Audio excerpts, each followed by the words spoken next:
нефтийн бүтээгдэхүүн Оросоос худалдаж авч байгаа гэрээ нь Сингапурын биржийн үнэтэй холбоотой томьёотой байдаг. Тэгээ тийм болохоор дэлхийн зах зээлд төлсний үн, энерги, нефть, байгалийн хий, нүүрс бүгд өсөж байгаа шүү дээ.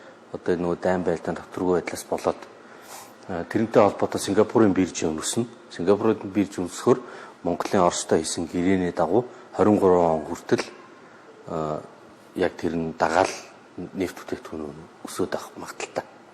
Тэгээ миний сонссноор 1100 4 сард 1110 доллар бензин дээр 92 дээр байсан гэсэн.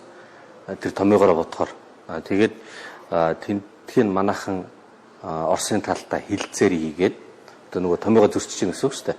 Тэгээд одоо найзтайраа хямдхан өгчгөө тэр гэсэн маягийн яриад 800 хэдэн доллараар авч ирсэн гэвэл 840. Одоо нөгөө хугацаанд дууссан. Тэгээд хугацаанд дуусангууд дахиад Сингапурынхаа томьёогоор гэрээнийхээ нөхцлөөр бодохоор 1280 доллар болох гэдэг. Тэгэхээр зэрэг Оросууд дахиад нөгөөхөө одоо хямдруулж өгөх үү? Үгүй бол бид нар нөгөө олон улсынхаа үнээр 1280 доллараар авахаас өөр аргагүй болно. За дөнгөж сая бид их сурвалжаас мэдээллийг авлаа. Тэгвэл үргэлжлүүлээ та бүхэндээ мэдээллийг хүргэхэд одоогоор манай улс Оросын холбооны улсын Роснефтийн тогтоосон үнээс 25 хувиар хямд буюу 840 доллараар бензин авч байгаа. Уул уурхай хөндүүлдвэрийн яамнаас иргэдийн өргөн хэрэгэлдэг А92 бензинийг цаашид үргэлжлүүлэн хямдралтай үнээр авах хүсэлтэй байгаагаа өнгөрсөн 5 дугаар сараас хойш илэрхийлсэн. За тэгвэл өнөөдрийн байдлаар ямар нэгэн албан хариу ирээгүй байгаа гэдгийг их сурвалжууд бол хэлж байсан юм а.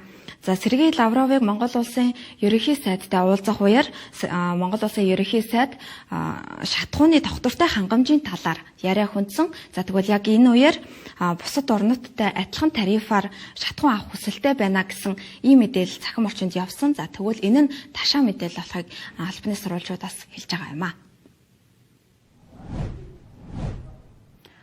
За нефть импортлогч зарим компаниуд наадмын өмнө хуралдаж шатхууны үнийг өв шаттайгаар 900 төгрөгөөр нэмэх юм шийдэлд хүрсэн гэдэг мэдээлэл бий.